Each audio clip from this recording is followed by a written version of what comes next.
My name is Kyle Schutte. I'm the executive chef here at 5420 in Hollywood, California.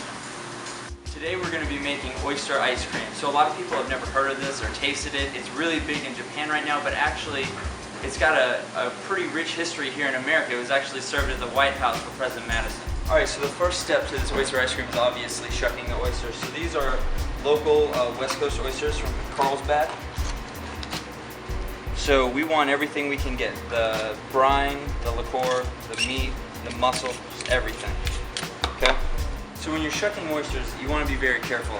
I like to take a towel, roll it up, put the oyster on there, and then cover the oyster. That way you're not going to gouge yourself.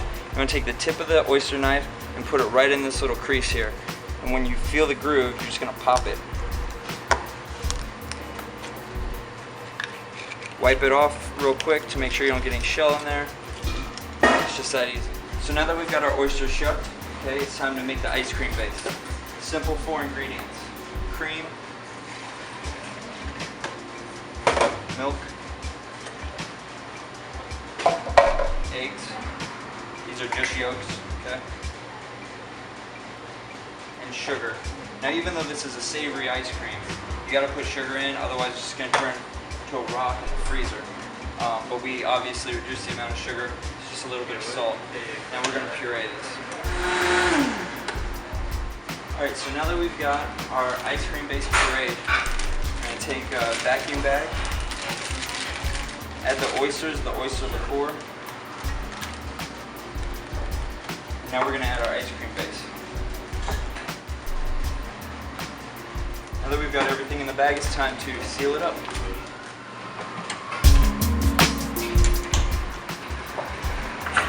Now the benefit to this is when we sous vide it in this bag, no flavors escaping obviously, and the whole custard is going to be cooked uniformly. So now that it's sealed, we're just going to drop it in this water bath. It's 182 degrees Fahrenheit. We're going to let that cook for 20 minutes. Alright, so our ice cream is cooked for 20 minutes. It's got an internal temperature of 182 degrees Fahrenheit. So now we got to chill it down. Now ideally you would want to rest this in a refrigerator overnight so all the proteins really have time to settle and congeal. But right now we're just going to shock it in an ice bath. Alright, so now that it's chilled down, we're just going to strain it into the bowl of our mixer.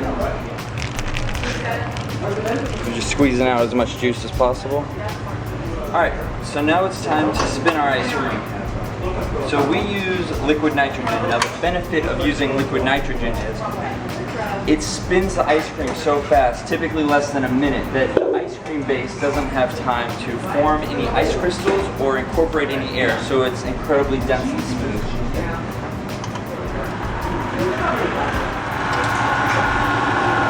So we're just pouring the nitrogen straight into the base. The nitrogen evaporates out, leaves nothing behind but frozen ice cream.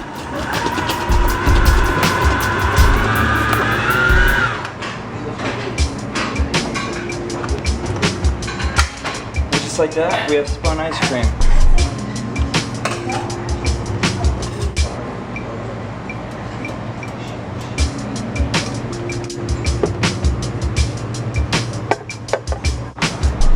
Just like that, we have our oyster ice cream.